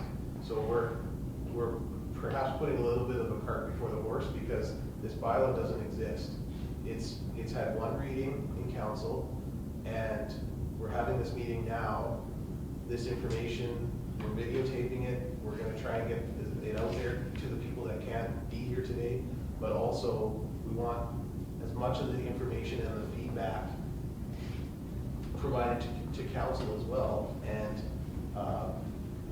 we have mayor and councilors that are making this decision. Those are now your next logical step to talk to as well, to get your voice heard. That's why we elect officials to do that, right? So we're not, in my eyes, I don't think we're too far down the road. We haven't had, the town council has not even had a second reading on it. So the first reading was just yesterday. So it was on the books to have all three of them last night. Right, and that's what I wanted to just That's clarify. true in every motion. Right, and that's what I wanted It to could have happened if we You know didn't what, have such an order. I can't speak for council and what rationale they had for putting it in that format. The understanding was that when it was originally presented to council on January the 29th, that would be first reading. That was the understanding at the time. And it could have been first and second reading for that matter. It was tabled at that point to allow for the opportunity for people to have input. And the reason for that, I guess, was that's just it, to give people the opportunity. Now, we've been talking about this for 2 years. We could keep talking about it for another 2 years. Eventually, you gotta put a deadline on things, and you have to move forward, and you have to say, this is the date that we're gonna discuss it. And so that's what happened. Council had it on the agenda, work has been done, we wanna see progress. There is, as a first reading, a requirement for 2 more readings in order for this to become an actual bylaw. Right now, it is just being discussed. There is opportunity until council decides that they want to put it on the agenda again for another reading, or to make adjustments, or do any changes to the bylaw that they feel are necessary. It's their job to do. That's not something I can comment on. That is their job, that's why they're elected. Okay. And then Ryan's next question is, so what is it that we do to move forward? Right. Well, this meeting is a big step, in my opinion. What do we have to move forward? We need people to trust that moving forward, things will happen, and that having some confidence and comfort in this process will move everyone forward. If you're not comfortable, chances are pretty good this is a change that you weren't expecting or you thought would never happen. And that's very possible. I think we're accustomed in Drumheller to seeing things go, and we talk about them and things never seem to progress. This is definitely progressing. It forces a conversation right now. It was necessary. I'm going to agree with you, and Yeah. to put a positive spin on it. Yeah. You guys have picked our interest. I told Chris this yesterday. You've got our interest now. You stood up and paid attention. Yes. We need time to find alternate plan B here. I am not and never will be in favor of it being legislated through a licensing program or platform. Never, ever. But given the opportunity, I believe we can come together in our business as campgrounds to find a way to raise funds for advertising. Then we should be in direct contact with Travel Drumheller. The Hotel Association, they've got another concern. They should be sitting down and something's going to happen. I know that. You guys can find the ways to slam dunk us here. And, at the end of the day, I can hide that cost. I think it's throw it in there. We can hide it, but that's. Well, and Derek, how about time comes that you're gonna I've start? just been trying to say something for So the you last buy a campground, half hour. car, where the business license is $200 a year, and they come looking at your business and your license is like $9,000. It shouldn't be through licensing. No, we find our own way of advertising. Given the opportunity, this is on the table now. Give us time to try to find a way to fundraise. I think your figures are pie in the sky right now. I think you have to lower your sights a little bit and prove to me, as I've proven in my own business, that I know how to advertise and run my business. You prove to me that you can spend that money wisely, and I'm sure there's going to be more there for you. And, like I say, we can then bring in the outlying campgrounds as well, which you guys can't do under your town legislation. Actually, we can on a voluntary basis. Yes. Yeah. Let's just get Ed to the floor here. I think it's unfair to expect all tourism to come out of accommodation. The cost of tourism advertising. There are other things that do not involve tourism that are part of, that do not involve lodging and that are part of tourism. I would think that one place that could be looked at is a fee at the Tyrrell Museum that would support tourism. So that people who are coming in, most of our tourists are coming to the Tyrrell Museum. They can bear some of the brunt of the cost of extending tourism to the town. Another place that we can see that is not being taxed right now is we have a fountain park that is free. If there was a charge on that the tourists are coming there and using that facility. That has not been taxed, But a lot of local people use that too. So. perhaps. Yeah. But in a way, these are areas where I can see that it's not fair to expect the lodging people to pay all of the cost of tourism increase to Drumheller Valley. Brent, especially after you were saying the bulk of the tourism industry, or the bulk of the tourists that come here are day trippers and not spending the night. So they're spending their money in restaurants and we're at a museum, but they're not spending it on a hotel room or in the campground. And we're such a seasonal place here. The only way to expand on the tourism dollars that are spent is to expand the season. Well, I don't think we can expand the campground season because we got snow on the ground. So, if this is an initiative that's going to increase tourism year round, campgrounds aren't going to benefit from that because they're already as busy as they can get in the summertime. And you're not going to get people camping in the wintertime no matter how much you spend on advertising. What do your shoulder seasons look like? Like June, May, September? They're not great.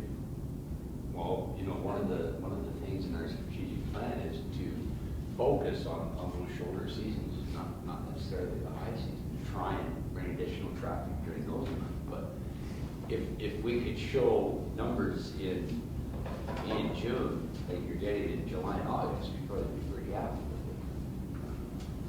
Well, yeah. Our hotel doesn't make a lot of money. Or, yeah. So in order to spend more money on advertising, to make more tourists coming into town, other than the Travel Museum, what kind of attraction that can make the tourists stay extra nights or two in here?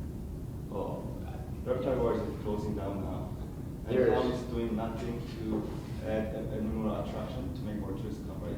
If you just do the advertising and spend money on advertising, how can you make those tourists stay overnight here?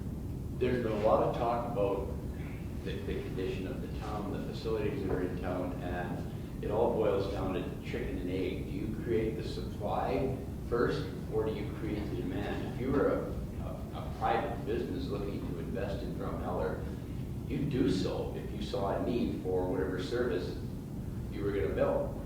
But to ask a developer to come in and invest money on a zip line or some other attraction in this valley without seeing the demand, you're not going to get very far. So our thought was to it's a bit of a leapfrog process. Let's create some demand, get some additional investment, get the town fixed up, let's get some investment in things that beautify the town and make the quality of life better for everybody. Then we'll increase the demand a little bit more. We'll kind of leapfrog our way to ultimately to get to where Banff is. But the process has to start someplace. And I know that there's been a lot of conversation about, well, here are the things we need. Let's go and find investment for it. And business people just look and they go, well, why would I invest in that? There's no demand. Show me a demand. The money will show up. I mean, that's just the way growth happens, So we're at really step one, and I think what you're talking about is maybe step 3 or 4. Let's show some demand, and we'll get to that stage. Okay, and you said there's a lot of comparison you guys have made, right? Last 2 years, there's a lot of research you guys made, right? Why don't you guys show up those research results in your paper that convince to the business owners to pay more taxes? You guys doesn't provide us anything, any documentation, and just talking in front of everyone here. How can you convince people here? Without any numbers, any pictures. That document there explains a great deal. You should make about 10 copies and give to everyone so they can read. I will include that in my circulation in the email. Now that's too late, right? I don't think so. Everything should be ready before this meeting has to be last made. year on, what did we call The last 2 years. Last year, 2 years ago, I'll just go back 2 years ago, there was approximately $30,000 spent on marketing from but their source of spend. Now, other people spent money on advertising as well, I'm sure many of you did. Last year, we were able to leverage money from Travel Alberta for Tough Mudder. We were able to do that for the Grand Fondo, and we were able to do it for ourselves. And altogether last year, there was about 600, I don't remember the exact number, but it's between $600,000 and $700,000 spent on marketing for Drumheller last year before such. Not strictly by Travel Drumheller. No, not by us. So we were able to leverage it for What was achieved? well, there was a 20% increase in traffic last year. Okay, I beg to differ. I own a hotel, a very large one in Crescent, BC, high-end. We had our best year ever last year. It was nothing to do with advertising. It had 100% to do with the economy. Crescent did not change any of their advertising. They did not send flyers out or emails or TV commercials or anything. Our business went from 300,000 to 400,000 last year, strictly because the economy was better. It had nothing to do with an advertising campaign anywhere. And I guess what I was asked was, what did we spend and what was the? You No, I just asked. She didn't, but you said, we spent this amount of money and got X amount more tourists. That's what you said. I'm trying to be really clear. She asked what we spent, I said, and she said, what was the result? Right. Well, I don't know how to measure that result if I can't use anything. Okay, but you're missing my point. You're saying you said I spent X amount of dollars and I got this many people. I'm saying without that advertising, we increased 25%. Without anything because of the economy. It had nothing to do with your advertising campaign. That's right. I mean, economy is always going to drive leisure. It's going to drive business traffic. But when you do have awareness in the market and you have qualified markets coming to visit you, you don't feel it as sharply as you do if you haven't got that to fall back on. I know in our hotel business, when the crew business stops coming, and they're not coming for tourism reasons, we just have to sit there twiddling our thumbs. There's Okay, absolutely you nothing guys we can do. are the marketing specialists, so what was the desired goal and what did we actually see in reality with the Tough Mudders event? I think what Chris was trying to point out is that events like Tough Mudder bring recognition to Drumheller, and they do some marketing. They're not necessarily the kind of event that's going to show a return. That's like saying, "Oh, put this ad in the Calgary Herald, and we're all millionaires." Like, it just doesn't work like that. Don't be obtuse. So you see, this is what we're looking for. Like, we're trying to get on board here, and we're looking for, okay, this is an example. Okay, we had Tough Mudders. What was your perceived value to? I can speak Yeah. to Ryan on Tough Mudder, I sit on the Tough Mudder committee, so I can speak a little bit there. I think for the big thing with Tough Mudder, the number one was the national branding that we got worldwide at all the Tough Mudder events. Not with just the advertising about the event happening in Drumheller, but them promoting the Drumheller event at their Las Vegas event, at their Brazil event. Events. So that was one key piece for us, was the national branding, just getting people to talk about Drumheller and the event going here. The other piece was we did have approximately just over 6,000 outside visitors participate in the event. That doesn't include the spectators. Now, I know that they didn't maybe spend as much money at the downtown retail businesses as people thought maybe they were going to, but you gotta remember they ran a 4-hour, 16-kilometer endurance race through the hills. No, I get it. Yeah, So yeah. that was the thing. It's So- like, okay, on this one event, let's take a look at that. Yep. What was the value? What did we achieve? Right. Okay, so what was the other, the phone? Well, I'm just. What did we achieve? We're just talking in circles here now, like I'm too stupid to figure out No, what's going on. not at all. Okay. And if I made you feel that way, I apologize. I think the big thing was we had 7,000 people come to this town that didn't come to this town before. They're gonna come back next year because the registration rate for a returning event is over 60-70%. And Obviously, we have a 5-year deal with them, so this event's going to continue to grow.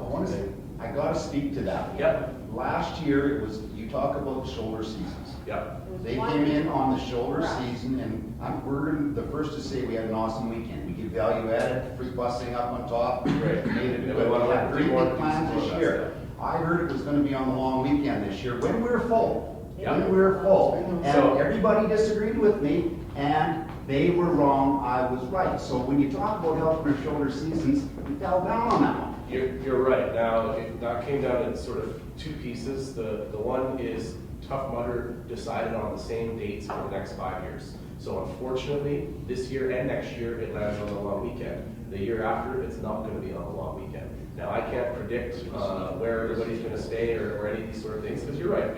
We're going to be at max capacity. As a businessman, I tried to give everything I had. Right. But I can't do that now. Right. Because it's on the long weekend when I've had my steady customers for 20 years. Right. So, unfortunately, it's just the way that it worked for Tom. But you should have stood up and convinced them it had to be on the second long weekend. Just a second, we can. Well, I think we need to understand that Tough Mudders kind of fell in our lap, and we were very fortunate that it did.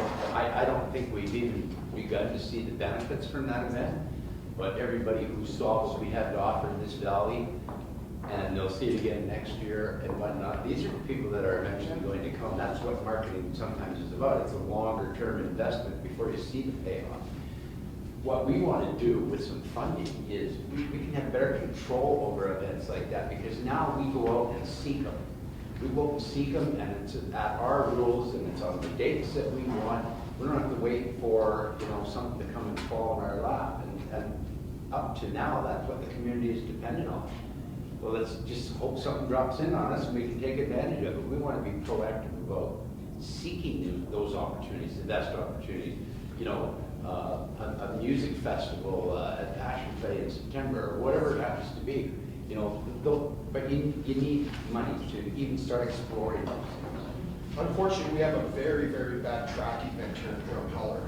We had one of the best motorcycle rallies in North America coming here, and it got chased up. We've had numerous, and we've tried to rerun it. The first 2 years, myself, Jane, Johnny, we tried to do everything we could to make this thing a success, and we got shut down at every single corner. Like, who's to say this? Like, the point is that you guys keep saying we're going to do all these wonderful things, but when something wonderful is here, it gets screwed.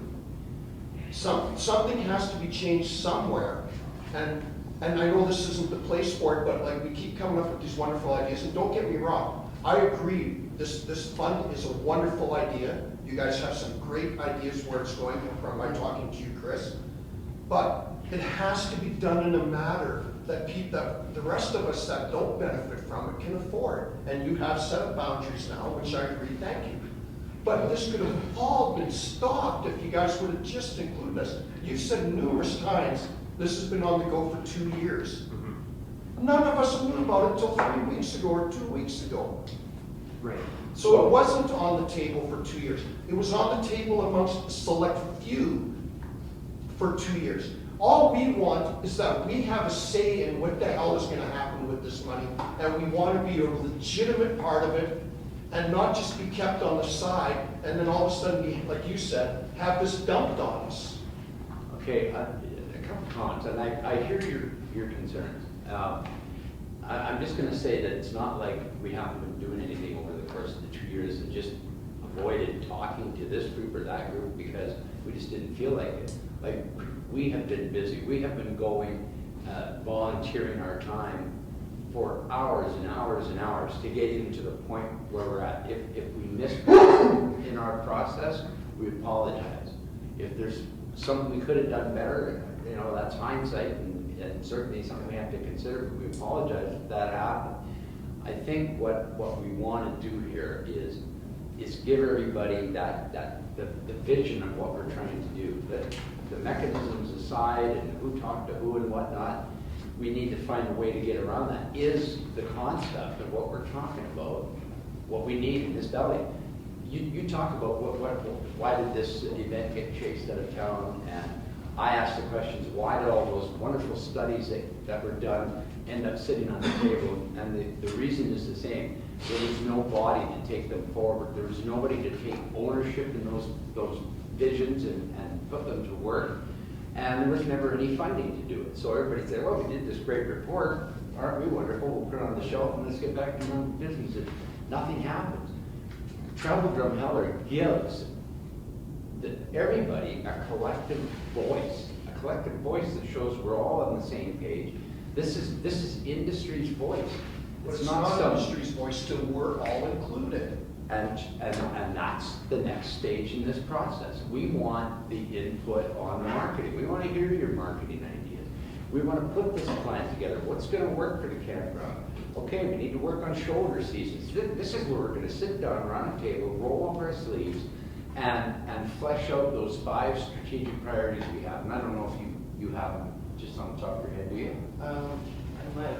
Okay, well, maybe you can look for it, because I think that, everybody would agree they're valid strategic priorities, but all the meat is missing.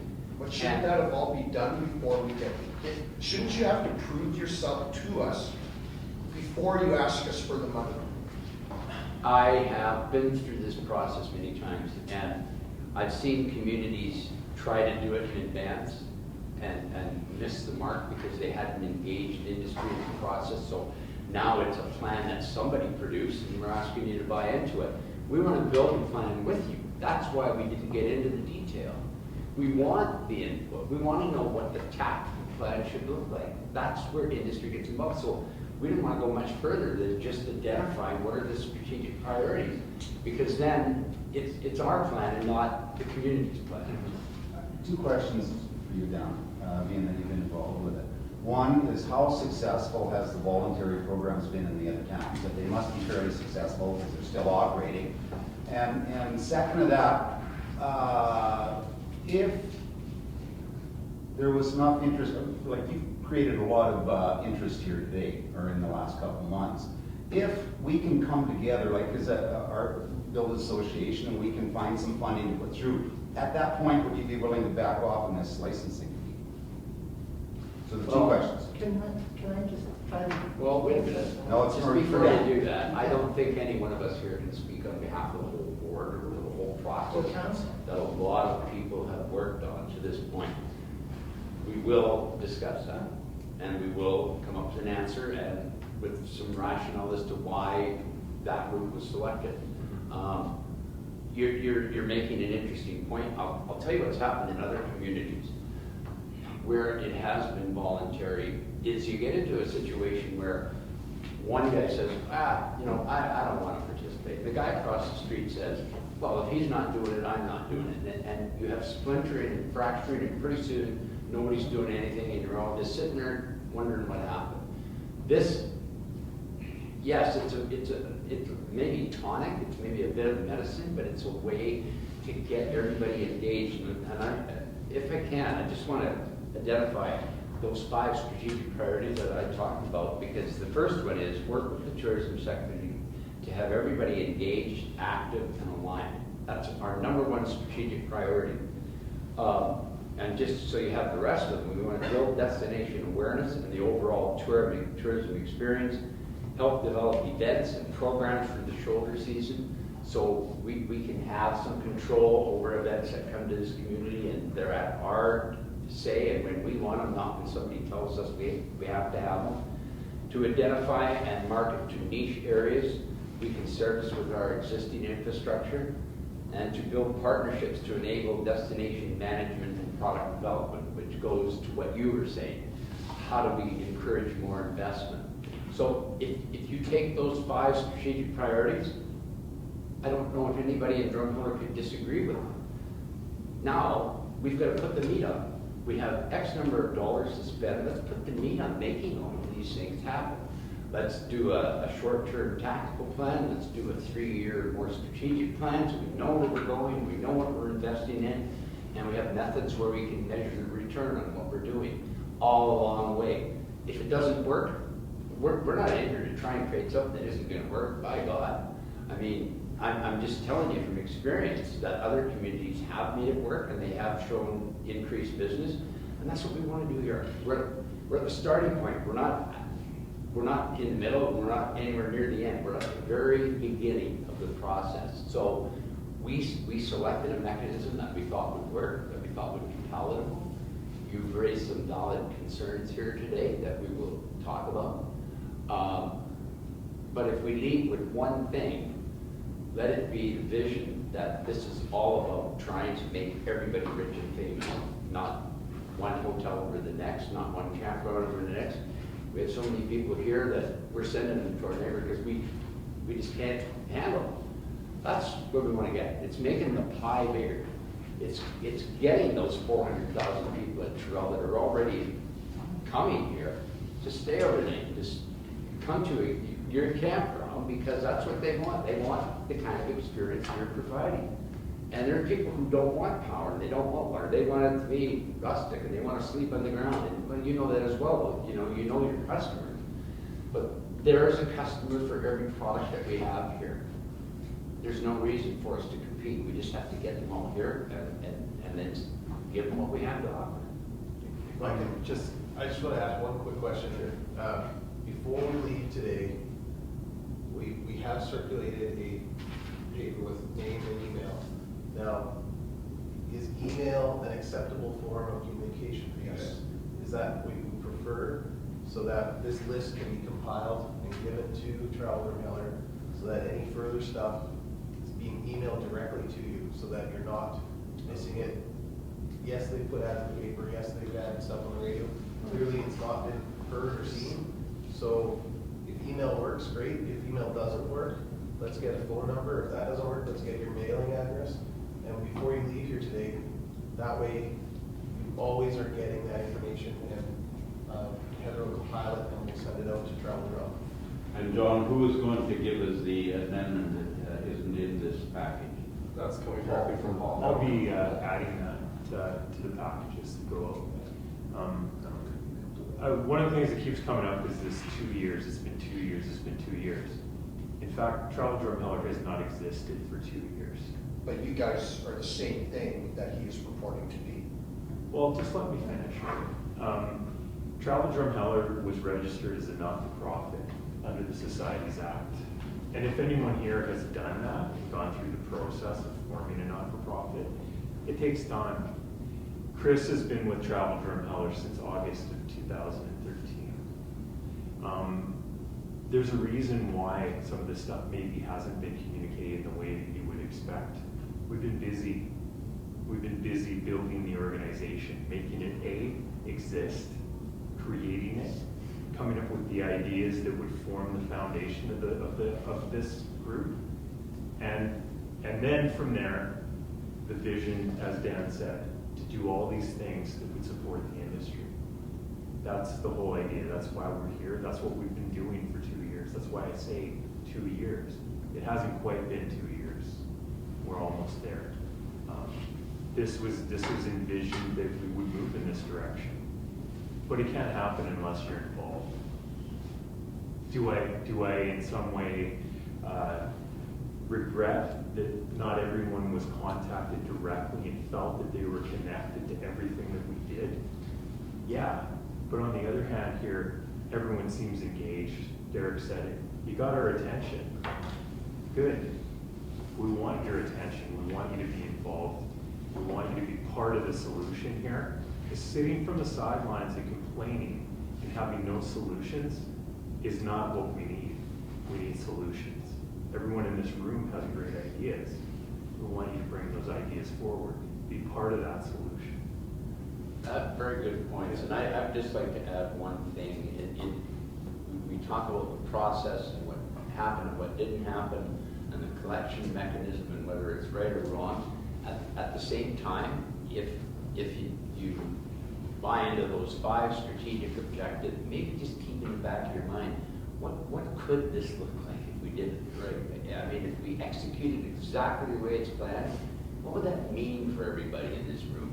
Would it mean that maybe we don't see things like Reptile World shutting down, we don't see businesses downtown closing, we don't see Humpty's closing because they don't have any business? I mean, that's not a good sign for a community. We need to have new buildings going up, not businesses closing down because they don't have any traffic. I think I agree with Dan. Couple comments that I have, just because this is a chamber meeting where the chamber's reaching out to the local businesses. That's why we're here today, to get your guys' input, because I think that the chamber values all of you guys as chamber members. We want to advocate for you guys to take your concerns and take all these issues. So I think the general consensus that I'm getting around the room, and please let me know if I'm wrong, I think everybody in the room agrees that we need to do something about our community. There's got to be some sort of model. Maybe this is it, maybe this isn't, maybe we've got to make some changes. If this is the thing that we want to do, we're looking to have that feedback. I know Heather's taken notes from all of your concerns, but if you guys could provide any of our board members with more of your concerns, or you need help voicing that information to council, we want to be here to help you guys. We're not here to just stand behind and just assess and host these sort of meetings. We're here to advocate for you guys. So I don't think we need to get stuck on what Chris did or didn't do, or what Travel Drumheller did or didn't do, or any of these sort of things. You know, we're here today. We've got a potential bylaw in place that we may move forward with. Maybe we find a different idea. I don't have the answer right now, but that's why we are here today. So I'm hoping that we don't take up too much more of your guys' time talking about the past, and if you could please provide us with any more information. That if you have any more, please give it to us. If you have any ideas, suggestions, concerns, we would love to be your voice if you don't want to do that. So, yeah. Brian, if I could just add one thing on behalf of Travel Drumheller, it was never our intent to try and force something on you. We worked hard and we came up with what we thought was a viable alternative that we're presenting. There's no ill intent behind what we're suggesting. It's simply a mechanism. If there's a better mechanism or another mechanism, I'm sure there probably is, but I'd like to say one thing about when you come out with, and I'm going to call it a tax. You'll get that from me all the time. But anyhow, you come up with another tax. Let's set up a scenario here. If a new business wants to come to town, namely a campground business, the first thing they're going to be hit with is this tax. They haven't even opened their doors yet, but they have costing before they've had their first customer. That is can be one of the major faults. We have to look beyond the immediate. Everybody's coming. Travel Drumheller's come in and looked at the businesses that are successful. I take pride in being successful. I've been working at it all my life. For that, I should feel pretty damn good. And I don't need somebody coming in and saying, okay, just because you're successful, then we want your money. That just doesn't sit with me. But I'm also wise enough to know that if we grow our town, that I will be more successful. So, baby steps here. You're right, we have to work together. But we gotta be damn careful when we start implementing laws and bylaws. I'm kind of curious to know about the Canalta Group, why they would be all in favor of bylaws. I mean, it's been quite successful in their world on a voluntary basis. They've done that and they've used that money and worked with Travel Drumheller. I'm really, really surprised that they're opting for a bylaw. Because in my world, and as you hear here, everybody here does not want that bylaw. I guess in our experience, we found that a little can make a difference, and more can make a bigger difference. So we see in this town a small consortium doing some marketing, as Chris said, 30,000, 50,000, having an impact. But we just thought that with more, we could get further faster. The fund that we collect has to be partnered with your money. Like we can't use it for our own marketing purposes. It has to go to creating destination awareness. So it's in our best interest to set up these partnerships in town where everybody's working on the same page. Because if the communities we do business in are strong, we're going to do well. Any business is going to do well. But we're not going to do well in a community that doesn't do well. So, you know, we're just facing the reality of the situation we are in rural Alberta. And it's not just Drumheller, it's in a lot of areas. It's the same scenario. We need to work together. Okay, just one other comment. We need time. We have this heavy cloud over our heads right now of this bylaw that is putting a lot of pressure. I came back from Arizona to deal with this, and because it's a major concern. So we have this heavy cloud, but that forces us to do something. We need time to do this. I know you guys want to get it all done in 2015. We're not prepared for that. I'm going to tell you that right now. We're not prepared. Two of the biggest operators in the campground business aren't here, won't be here until April. And this all takes time. You guys done all your backgrounding in the last 2 years. We haven't done any.